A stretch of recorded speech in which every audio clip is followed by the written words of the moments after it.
शाम 6 बजे सिर्फ डीडी न्यूज पर।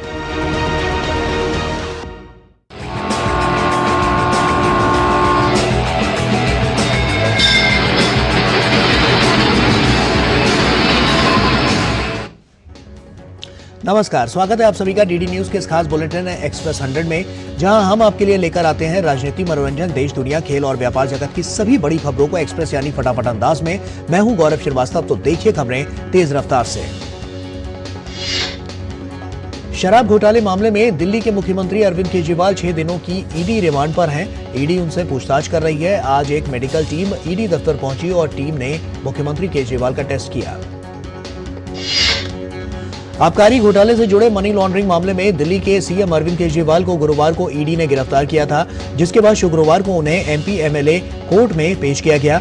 यहां उन्हें अदालत ने 6 दिन की ईडी रिमांड पर भेज दिया है। दिल्ली के मुख्यमंत्री अरविंद केजरीवाल को गिरफ्तार किए जाने के विरोध में दिल्ली के आईटीओ के पास शहीदी पार्क में आम आदमी पार्टी ने विरोध प्रदर्शन किया। इस प्रदर्शन में आप के विधायक और मंत्रियों समेत तमाम कार्यकर्ता जुटे। आपके विरोध प्रदर्शन में विपक्षी गठबंधन के सहयोगी दलों के नेता भी शामिल हो रहे हैं। दिल्ली के मुख्यमंत्री अरविंद केजरीवाल के इस्तीफे की मांग को लेकर बीजेपी के नेताओं ने विरोध प्रदर्शन किया। बीजेपी नेताओं ने राजघाट स्थित बापू की समाधि पर केजरीवाल को मुख्यमंत्री पद से हटाने की शपथ ली। दिल्ली प्रदेश भारतीय जनता पार्टी के अध्यक्ष वीरेंद्र सचदेवा ने कहा है कि दिल्ली की जनता भ्रष्टाचार मुक्त शासन चाहती है। उन्होंने कहा कि जेल के गैंग चलाए जाते हैं, शासन नहीं। दिल्ली के मुख्यमंत्री अरविंद केजरीवाल के जेल से सरकार चलाने वाले बयान पर भाजपा नेता शहनवाज हुसैन ने कहा कि जेल से सरकार नहीं, गैंग चलता है। साथ ही उन्होंने केजरीवाल से पद का मुंह त्याग कर इस्तीफा देने की मांग की। शराब नीति घोटाला मामले में जेल में बंद आम आदमी पार्टी के संयोजक और दिल्ली के मुख्यमंत्री अरविंद केजरीवाल की पत्नी सुनीता केजरीवाल मीडिया के सामने आई और केजरीवाल का संदेश पढ़कर सुनाया। भाजपा आईटी सेल के प्रभारी अमित मालवीय ने सुनीता केजरीवाल के इस बयान पर पलटवार किया और आम आदमी पार्टी से कथित तौर पर देश के विरुद्ध षड्यंत्र कर रहे खालिस्तानी आतंकवादियों सहित कुछ अन्य अलगाववादी ताकतों के साथ संबंधों पर सवाल उठाए। बीजेपी नेता और सांसद मनोज तिवारी ने अरविंद केजरीवाल की पत्नी सुनीता केजरीवाल पर निशाना साधते हुए उनके कई सवाल उनसे पूछे हैं। उन्होंने कहा कि तब आप कहां थी जब अरविंद केजरीवाल ने अपने बच्चों की झूठी कसम खाकर दूसरी पार्टियों से हाथ मिलाया। केंद्रीय मंत्री और भाजपा नेता ज्योतिरादित्य सिंधिया ने आबकारी नीति मामले में गिरफ्तार अरविंद केजरीवाल के इस्तीफे की मांग की। उन्होंने कहा कि केजरीवाल को नैतिकता के आधार पर पद छोड़ देना चाहिए। दिल्ली के मुख्यमंत्री अरविंद केजरीवाल की गिरफ्तारी के बाद इंडी गठबंधन में मतभेद दिखाई देने लगा है। कांग्रेस नेता संजय निरुपम ने केजरीवाल के इस्तीफे की मांग की है। कांग्रेस नेता संजय निरुपम ने सोशल मीडिया साइट पर लिखा है कि दिल्ली के शराब घोटाले की सच्चाई क्या है, इसका फैसला अदालत को करना है। मुख्यमंत्री पर इस घोटाले में भ्रष्टाचार का आरोप लगा है, उन्हें तत्काल अपने पद से इस्तीफा देना चाहिए। दिल्ली के मुख्यमंत्री अरविंद केजरीवाल के रिमांड में भेजे जाने के बाद आप पार्टी के अन्य नेताओं की भी मुसीबत बढ़ती जा रही है। आयकर विभाग ने दिल्ली के मटियाला से आप विधायक गुलाब सिंह के ठिकानों पर छापेमारी की है। आप विधायक गुलाब सिंह से दिल्ली सरकार की एसीबी भी एमसीडी की टिकट बेचने के मामले में पूछताछ कर चुकी है। गुलाब सिंह गुजरात में आम आदमी पार्टी के प्रभारी रह चुके हैं। 2016 में उन्हें फिरौती के एक मामले में गिरफ्तार किया गया था। भाजपा की केंद्रीय चुनाव समिति की नई दिल्ली में पार्टी मुख्यालय में बैठक हुई, जिसमें प्रधानमंत्री नरेंद्र मोदी, भाजपा अध्यक्ष जेपी नड्डा समेत कई वरिष्ठ नेता शामिल हुए, जिसमें कई राज्यों की लोकसभा सीटों के लिए उम्मीदवारों के नामों पर विचार विमर्श किया गया। हिमाचल में कांग्रेस पार्टी को बड़ा झटका लगा है। कांग्रेस के 6 बागी विधायक अब बीजेपी में शामिल हो गए हैं। कांग्रेस से सुधीर शर्मा, राजेंद्र राणा, रवि ठाकुर, इंदर दत्त, लखनपाल, देवेंद्र भुट्टो और चैतन्य शर्मा बीजेपी में शामिल हुए। हिमाचल प्रदेश के तीनों निर्दलीय विधायकों ने भी बीजेपी की सदस्यता ग्रहण की है। इसमें नालागढ़ से विधायक के.एल. ठाकुर, देहरा से विधायक होशियार सिंह और हमीरपुर शहरी विधानसभा क्षेत्र से विधायक आशीष शर्मा बीजेपी में शामिल हुए। केंद्रीय मंत्री अनुराग सिंह ठाकुर ने कांग्रेस के 6 बागी विधायकों का बीजेपी में स्वागत किया। इस मौके पर कांग्रेस पर निशाना साधते हुए उन्होंने कहा कि मौजूदा हिमाचल सरकार ने अपने वादे पूरे नहीं किए। कर्नाटक में भाजपा और जेडीएस के बीच सीटों का बंटवारा हो चुका है। भाजपा कर्नाटक में लोकसभा की 25 सीटों पर और जेडीएस 3 सीटों पर चुनाव लड़ेगी। कर्नाटक में भाजपा के चुनाव प्रभारी राधा मोहन दास अग्रवाल ने इसकी जानकारी दी। बेंगलुरु दक्षिण सीट से भाजपा के उम्मीदवार तेजस्वी सूर्या ने कर्नाटक के मुख्य चुनाव अधिकारी से मुलाकात कर मतदाता सूची से गलत तरीके से मतदाताओं के नाम हटाने का मुद्दा उठाया। तेजस्वी सूर्या ने चुनाव आयोग से मतदान प्रक्रियाओं का सख्ती से पालन करते हुए निष्पक्ष और पारदर्शी चुनाव कराने का आग्रह किया। साथ ही तेजस्वी सूर्या ने मतदाताओं से भी 25 मार्च से पहले मतदाता सूची से नाम कटने की स्थिति में फिर से नाम के लिए आवेदन करने को कहा। भाजपा प्रवक्ता नीरज कुमार ने कहा है कि इंडी गठबंधन में सभी दल अपनी डफली अपना राग गा रहे हैं, कांग्रेस इसमें बिल्कुल बेचारी बन गई है। जन स्वराज अभियान चलाने वाले चुनाव रणनीतिकार प्रशांत किशोर ने कहा है कि बिहार में पदयात्रा करने के बाद मुझे जमीन पर ना कहीं कांग्रेस दिखी, ना कांग्रेस का झंडा दिखा। कांग्रेस ने आगामी लोकसभा चुनावों के लिए पार्टी के प्रचारकों के लिए चुनावी दौरे के लिए 2 सदस्यीय समिति बनाई है। लोकसभा चुनाव के मद्देनजर कांग्रेस अध्यक्ष मल्लिकार्जुन खड़गे ने समिति का गठन किया। इस कमेटी में रणदीप सुरजेवाला और मनीष चतरथ का नाम शामिल है। ये समिति देश भर में कांग्रेस के वरिष्ठ नेताओं के दौरों व रैलियों का शेड्यूल बनाएगी। इसमें किस नेता को किस दिन किस प्रदेश में प्रचार प्रसार के लिए जाना है। समाजवादी पार्टी ने लोकसभा चुनाव के साथ उत्तर प्रदेश की 4 विधानसभा सीट पर होने वाले उपचुनाव के लिए अपने 3 उम्मीदवारों की घोषणा की। चौथी सीट लखनऊ पूर्व सीट को लेकर कांग्रेस से तालमेल हो सकता है। लोकसभा चुनाव के लिए सभी दलों द्वारा प्रचार अभियान जोर पकड़ रहा है। इसी कड़ी में त्रिपुरा के मुख्यमंत्री और भाजपा नेता मानिक साहा ने रामनगर विधानसभा क्षेत्र में उपचुनाव के लिए पदयात्रा की। त्रिपुरा के मुख्यमंत्री मानिक साहा ने अगरतला में कहा कि आने वाले चुनाव में भाजपा की भारी जीत निश्चित है। उन्होंने कहा कि हम प्रधानमंत्री मोदी को त्रिपुरा से 2 सीटें उपहार में देंगे और उपचुनाव में भी हम जीतेंगे। प्रधानमंत्री नरेंद्र मोदी ने अपने भूटान दौरे के दूसरे दिन थिम्पू में ग्याल सुएन जेसुन पेमा मातृ एवं शिशु अस्पताल का उद्घाटन किया। यह अत्याधुनिक अस्पताल भारत की मदद से बनाया गया है। भूटान की 2 दिन की सफल यात्रा के बाद प्रधानमंत्री नरेंद्र मोदी स्वदेश लौट आए हैं। प्रधानमंत्री मोदी की भूटान यात्रा से दोनों देशों के बीच सहयोग के विभिन्न क्षेत्रों पर आपसी सहमति बनी, जिसमें 7 अहम समझौते भी शामिल हैं। भारत ने भ्रष्टाचार के आरोपों में गिरफ्तार किए गए आम आदमी पार्टी के संयोजक और दिल्ली के मुख्यमंत्री अरविंद केजरीवाल के मुद्दे पर जर्मन विदेश मंत्रालय की टिप्पणियों का संज्ञान लेते हुए जर्मनी के समक्ष कड़ा विरोध दर्ज कराया है। भारत में जर्मन दूतावास में मिशन के उप प्रमुख जॉर्ज एनजविली को विदेश मंत्रालय ने तलब किया है। पूरे मुद्दे पर भारत की आपत्ति से अवगत कराया गया। विदेश मंत्री एस जयशंकर से सिंगापुर, फिलीपींस और मलेशिया के 4 दिन के दौरे के पहले चरण में सिंगापुर पहुंचे। उन्होंने अपनी सिंगापुर यात्रा की शुरुआत INA मार्कर पर नेताजी सुभाष चंद्र बोस और बहादुर भारतीय राष्ट्रीय सेना को श्रद्धांजलि दी। विदेश मंत्री एस जयशंकर ने सिंगापुर यात्रा के दौरान institute of south Asian studies में संबोधित किया। इस अवसर पर विदेश मंत्री ने वैश्वीकरण के उदाहरण और विदेश नीति क्यों मायने रखती है, इस पर जोर दिया। संसद में पैसे लेकर सवाल पूछने के मामले में टीएमसी नेता महुआ मोइत्रा ने कोलकाता समेत कई ठिकानों पर सीबीआई ने यहां पर छापेमारी की और सीबीआई ने पैसे लेकर सवाल पूछने के मामले में तृणमूल कांग्रेस की पूर्व सांसद महुआ मोइत्रा के खिलाफ बृहस्पतिवार को FIR दर्ज की थी। बंगाल शिक्षक भर्ती घोटाला मामले में बंगाल के मत्स्य पालन मंत्री चंद्रनाथ सिन्हा के घर पर छापेमारी में 41 लाख रुपए नकद बरामद हुए। ईडी ने शनिवार को चंद्रनाथ सिन्हा के बोलपुर के घर पर छापेमारी की थी। पंजाब के संगरूर में जहरीली शराब कांड में मृतकों की संख्या 20 तक पहुंच गई है। इसके अलावा 31 लोगों को संगरूर और पटियाला के अस्पतालों में उनका इलाज चल रहा है। इनमें से कुछ की हालत गंभीर बनी हुई है। जहरीली शराब बनाने वाले मास्टरमाइंड समेत 4 लोग पहले ही गिरफ्तार किए जा चुके हैं। राष्ट्रीय मानवाधिकार आयोग ने अपने स्तर पर मामले का संज्ञान लेते हुए पंजाब के मुख्य सचिव और पुलिस प्रमुख को नोटिस जारी किया है। छत्तीसगढ़ में दंतेवाड़ा बीजापुर जिले की सरहद पर पुलिस और नक्सलियों के बीच मुठभेड़ हुई। माओवादियों को घेरने दंतेवाड़ा से निकले बस्तर फाइटर्स के 2 जवान IED ब्लास्ट की चपेट में आने से घायल हो गए। रक्षा मंत्री राजनाथ सिंह कल सियाचिन के दौरे पर रहेंगे। इस दौरान वे सेना के जवानों के साथ होली का त्योहार मनाएंगे। मध्य प्रदेश के धार में स्थित विवादित स्थल भोशाला का आर्कियोलॉजिकल सर्वे ऑफ इंडिया द्वारा दूसरे दिन भी सर्वे जारी रहा। यह सर्वे मध्य प्रदेश के इंदौर खंडपीठ के निर्देश पर हो रहा है। आर्कियोलॉजिकल सर्वे ऑफ इंडिया के अपर महानिदेशक प्रोफेसर आलोक त्रिपाठी के नेतृत्व में एक सर्वे दल ने सुबह में भोजशाला परिसर में प्रवेश किया। हिंदू पक्ष की ओर से गोपाल शर्मा और आशीष गोयल भी सर्वे दल के साथ मौजूद थे। मुस्लिम पक्ष की ओर से आज याचिकाकर्ता अब्दुल समद भी सर्वे दल के अंदर जाने की कुछ समय बाद भोजशाला पहुंचे। उन्होंने नवीन सर्वे को लेकर आपत्ति जताई। जिला प्रशासन द्वारा सुरक्षा के व्यापक इंतजाम किए गए हैं।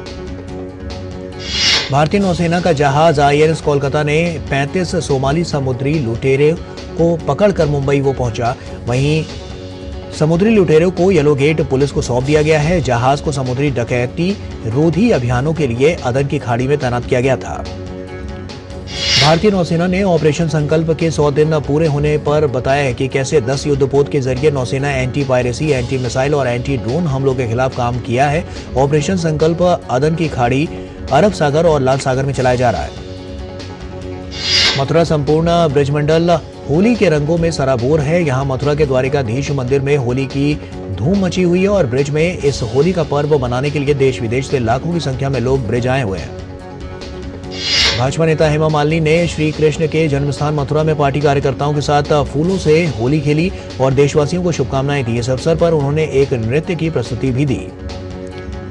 श्रीनगर की प्रसिद्ध ट्यूलिप गार्डन को आम जनता के लिए खोल दिया गया है। देश भर से आए पर्यटक इस मनमोहक दृश्य का आनंद ले रहे हैं। सिराज बाग के नाम से प्रसिद्ध इस गार्डन में 70 से अधिक ट्यूलिप की प्रजातियां मौजूद हैं। भाजपा नेता भारती घोष ने पश्चिम बंगाल के संदेश खाली की स्थिति की तुलना अफगानिस्तान से की। उन्होंने कहा कि संदेश खाली की स्थिति धारा 355 लागू करने की है। साथ ही उन्होंने केंद्रीय योजनाओं का लाभ पश्चिम बंगाल में लोगों तक न पहुंचने पर भी चिंता जाहिर की। करीब 20 वर्षों से भारत में वांटेड गैंगस्टर प्रसाद पुजारी को चीन से मुंबई लाया गया। प्रसाद पुजारी के खिलाफ मुंबई में हत्या और जबरन वसूली के दर्जनों मामले दर्ज हैं। और वक्त यहां पर एक छोटी सी ब्रेक का है, जल्द लौटते हैं। साल, बरस और सदी नहीं, एक युग गुजर जाएगा। उम्र न पूछो वंडर की, जब फर्क नजर आएगा। वंडर सीमेंट, फर्क नजर आएगा। क्या लड्डू, हम यहाँ बैठे बैठे पैसे बना सकते हैं। Amazing day. What a match this has been. Cracking shot. What a way to finish the game. मैं तुम्हारे बिजनेस आइडिया का बड़ा फैन हूं। अब बिजनेस चाहे जो भी, SBI का करंट अकाउंट तो चाहिए ना। SBI करंट अकाउंट से सिंप्लीफाइड बिजनेस ट्रांजैक्शंस और ग्रेट कस्टमर सर्विस। SBI, देश का फैन। साल, बरस और सदी नहीं, एक युग गुजर जाएगा। उम्र न पूछो वंडर की, जब फर्क नजर आएगा। वंडर सीमेंट, फर्क नजर आएगा। ब्रेक के बाद एक बार फिर से आप सभी का स्वागत है। आइए खबरों में आगे बढ़ते हैं। जम्मू कश्मीर में जेल में बंद अलगाववादी शब्बीर अहमद शाह की बेटी समा शब्बीर और पाकिस्तान समर्थक सैयद अली शाह गिलानी की पोती रूबा शाह ने खुद को अलगाववादी विचारधारा से अलग कर लिया है। दिल्ली आबकारी नीति के मामले में बीआरएस नेता के कविता की ईडी हिरासत 26 मार्च तक के लिए बढ़ा दी गई है। के कविता को ईडी रिमांड खत्म होने के बाद उन्हें राउज एवेन्यू कोर्ट में पेश किया गया। जर्मनी, जापान और यूके जैसे देशों में पिछले कुछ वर्षों में जीडीपी रैंकिंग में गिरावट लगातार जारी है। वहीं रिपोर्ट की माने तो भारत ने जीडीपी में इन सालों में महत्वपूर्ण बढ़त हासिल की है। रिजर्व बैंक के सेंट्रल बोर्ड ऑफ डायरेक्टर्स की 607वीं बैठक आरबीआई गवर्नर शक्तिकांत दास की अध्यक्षता में हुई संपन्न। बैठक में आरबीआई बोर्ड ने वित्त वर्ष 2023 से 24 के दौरान डिजिटल पेमेंट्स में अब तक की हुई प्रगति पर बात की। साथ ही उपभोक्ताओं में जागरूकता लाने के लिए कंज्यूमर एजुकेशन और जागरूकता के नतीजों की समीक्षा भी की। सरकार ने Abu Dhabi national oil company को मैंगलोर में भूमिगत रणनीतिक भंडार में संग्रहित कच्चे तेल का निर्यात करने की अनुमति दी है। वाणिज्य और उद्योग मंत्रालय ने एक आदेश में कहा है कि यूएई की फर्म को परिचालन संबंधी लचीलापन देने के लिए यह फैसला किया गया। आईफोन बनाने वाली कंपनी एप्पल ने कथित तौर पर अपनी स्मार्ट वॉच के लिए डिस्प्ले स्क्रीन विकसित करने की योजना को स्थगित कर दिया। सरकार ने प्याज के निर्यात पर प्रतिबंध को अगले आदेश तक बढ़ा दिया है। वाणिज्य मंत्रालय ने इस संबंध में एक अधिसूचना जारी की है। ई कॉमर्स कंपनी अमेजॉन ने कहा है कि वो मुद्रास्फीति और ब्याज दरों के साथ ही उद्योग में प्रचलित शुल्क संरचनाओं के अनुरूप अपने विक्रेता शुल्क को संशोधित कर रही है। वित्तीय संकट का सामना कर रहे बाइजू ब्रांड का स्वामित्व रखने वाली company think and learn limited ने अपने 292 ट्यूशन सेंटर में से 30 को बंद कर दिया है। रियल एस्टेट सलाहकार कोलियर्स इंडिया के अनुसार देश के 6 प्रमुख शहरों में कार्यालय मांग मजबूत बनी हुई है। वहीं इन शहरों में जनवरी से मार्च तिमाही में कार्यालय स्थलों की मांग सालाना आधार पर 35% बढ़ने की उम्मीद है। रियल एस्टेट कंपनियों के निकाय क्रेडाई ने राजस्थान सरकार से भिवाड़ी को दिल्ली मुंबई एक्सप्रेसवे से जोड़ने का अनुरोध किया। मारुति सुजुकी इंडिया ने कहा है कि उसने प्रौद्योगिकी स्टार्टअप एमलगो लैब्स में 6% से अधिक हिस्सेदारी हासिल की है। रिजर्व बैंक के सरकारी कामकाज से जुड़े ऑफिस और एजेंसी बैंकों की सभी नामित शाखाएं मौजूदा वित्त वर्ष के आखिरी 2 दिन यानी 30 और 31 मार्च को सामान्य कामकाजी घंटों के मुताबिक खुली रहेंगी। आरबीआई के मुताबिक सरकारी चेकों के निपटान के लिए 30 और 31 मार्च 2024 को स्पेशल क्लियरिंग ऑपरेशन चलेगा। साथ ही 31 मार्च की एक रिपोर्टिंग खिड़की 1 अप्रैल 2024 को दोपहर 12 बजे तक खुली रखी जाएगी। रूस में राजधानी मॉस्को के पास एक कॉन्सर्ट हॉल परिसर में सशस्त्र हमलावरों की गोलीबारी में 115 से ज्यादा लोगों की मौत हो गई है और कई घायल हो गए हैं। इस्लामिक स्टेट ने इस आतंकी हमले की जिम्मेदारी ली है। प्रधानमंत्री नरेंद्र मोदी ने मॉस्को में हुए आतंकी हमले की निंदा की है। प्रधानमंत्री मोदी ने कहा कि दुख की इस घड़ी में रूस के साथ खड़े हैं। मॉस्को के पास क्रोकस सिटी हॉल में एक कॉन्सर्ट के दौरान हुई फायरिंग पर रूस के राष्ट्रपति व्लादिमीर पुतिन ने कहा कि इस बर्बर हमले की जांच की जाएगी। हमले में शामिल लोगों को सख्त सजा दी जाएगी। इसके साथ ही पुतिन ने 24 मार्च को राष्ट्रीय शोक दिवस घोषित किया। मॉस्को में हुए हमले पर अमेरिका ने चिंता जताई है। व्हाइट हाउस के शीर्ष अधिकारी और राष्ट्रीय सुरक्षा परिषद के प्रवक्ता जॉन किर्बी ने कहा कि हमले की तस्वीरें डरावनी हैं। विदेश मंत्री एस जयशंकर ने कहा कि पाकिस्तान आतंकवाद को एक उद्योग के तौर पर प्रायोजित कर रहा है और भारत आतंकवाद की समस्या को नजरअंदाज करने के कतई पक्ष में नहीं है। उत्तर अटलांटिक संधि संगठन के प्रवक्ता फराह दखल्ला ने मॉस्को के बाहरी इलाके में क्रोकस सिटी हॉल समारोह स्थल पर आतंकवादी हमले की निंदा की और पीड़ितों और उनके परिजनों के प्रति अपनी संवेदना व्यक्त की। मॉस्को में हुए कायरतापूर्ण आतंकी हमले में हुए मौतों के बाद शोक के रूप में भारत में रूसी दूतावास ने अपने राष्ट्रीय ध्वज आधा झुका दिया। यमन में हुती विद्रोहियों के ठिकानों पर अमेरिका और ब्रिटेन ने मिलकर हमला किया। यमन की राजधानी सना में हुती के ठिकानों को निशाना बनाकर ये हमले किए गए। ये हमले नौवहन पर हमलों के जवाब में किए गए। गाजा में सहायता ट्रकों का इंतजार में कई फिलिस्तीनी मारे गए और कई घायल हो गए। कई घायलों को शहर के अल अहली बैप्टिस्ट अस्पताल में ले जाया गया। ब्राजील में तेज हवाओं के साथ हुई भारी बारिश के कारण कई जगहों पर पेड़ उखड़ गए। साथ ही कई इमारतों को नुकसान पहुंचा। मौसम विभाग ने रविवार तक जारी की है चेतावनी। इंडियन प्रीमियर लीग में शनिवार को खेले गए पहले मुकाबले में पंजाब किंग्स ने दिल्ली कैपिटल्स को 4 विकेट से हराया। इंडियन प्रीमियर लीग में शुक्रवार को खेले गए टूर्नामेंट के पहले मैच में गत विजेता चेन्नई सुपर किंग्स ने जीत से आगाज किया। निमेश कटारिया को इंग्लैंड क्रिकेट बोर्ड का नया मुख्य वित्तीय अधिकारी नियुक्त किया गया। कटारिया अप्रैल में कार्यभार संभालेंगे। मारिया सक्कारी ने मियामी ओपन के तीसरे दौर में जगह बना ली है। दूसरे दौर में मारिया ने चीन की यू युआन को मात दी। चौथी वरीयता प्राप्त एलेना रायबकीना ने मियामी ओपन के तीसरे दौर में जगह बना ली है। रायबकीना ने डेनमार्क की क्वालिफायर क्लेरा टॉसन को हराया। बेलारूस की आर्यन सबलेंका मियामी ओपन के अगले दौर में पहुंची। पाउला बडोसा को 6-4, 6-3 से हराया। आंद्रे रूलेव मियामी ओपन से हुए बाहर। चेक गणराज्य के टॉमस मकेक ने सीधे सेटों में पराजित किया। फ्रांस के ह्यूगो हम्बर्ट जीत के साथ बढ़े आगे। नीदरलैंड्स के बॉटिक वैन को 6-4, 6-3 से दी मात। यूरो 2024 ट्रॉफी टूर का दौर हुआ शुरू। स्टटगार्ट में टूर्नामेंट निदेशक फिलिप लैम ने शुरुआत दी। फुटबॉल के अंतर्राष्ट्रीय दोस्ताना मुकाबले में कोलंबिया ने स्पेन को 1-0 से हराया। वहीं एक अन्य मुकाबले में नीदरलैंड्स ने स्कॉटलैंड को 4-0 से धूल चटाई। पिछले 6 मैचों में स्कॉटलैंड को नहीं मिली है जीत।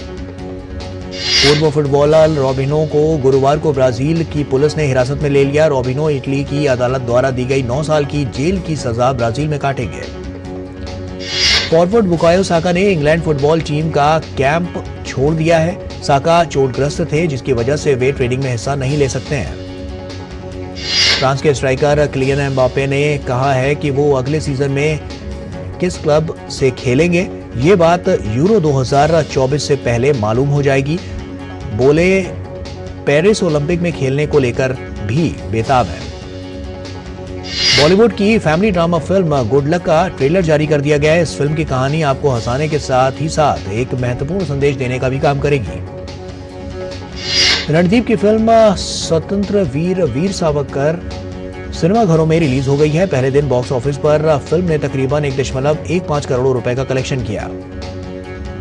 प्रतीक गांधी, अविनाश तिवारी और Devendu Sharma starrer film Madgaon express से रणदीप हुड्डा की फिल्म को जबरदस्त कंपटीशन मिल रहा है। इस फिल्म ने अपने पहले ही दिन 1.50 करोड़ रुपए का कलेक्शन बॉक्स ऑफिस पर किया। अक्षय कुमार और tiger Shroff starrer action entertainer film बड़े मियां छोटे मियां का ट्रेलर 26 मार्च को लॉन्च किया जाएगा। फैंस को फिल्म के ट्रेलर का बेसब्री से इंतजार है। मनोज वाजपेयी अभिनीत साइलेंस के निर्माताओं ने upcoming film silence 2 the night out bar shootout की घोषणा कर दी है। फिल्म में मनोज ने एसीपी अविनाश वर्मा की भूमिका निभाई है। एक्ट्रेस हिना खान ने युवा पीढ़ी को त्वचा की देखभाल करने की सलाह दी है। एक्ट्रेस ने कहा है कि कम उम्र में अपनी त्वचा की देखभाल करना बहुत जरूरी है। जब वी मेट के निर्देशक इम्तियाज अली ने कहा है कि अगर जब वी मेट का सीक्वल बने तो वो परिणीति दिलजीत को लेना पसंद करेंगे। फिल्म 12th फेल की अपार सफलता के बाद आने वाले समय में Bollywood actor Vikrant Massey film the Sabarmati report में दिखाई देंगे। राशि खन्ना भी साथ में होंगी।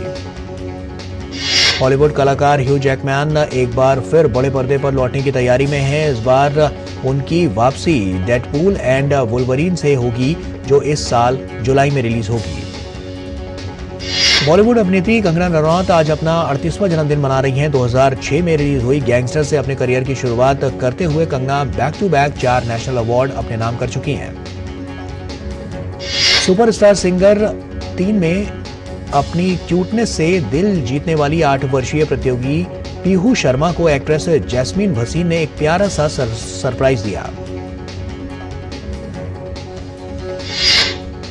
और इसी के साथ एक्सप्रेस न्यूज में फिलहाल अभी के लिए इतना ही। हमें दीजिए इजाजत। नमस्कार।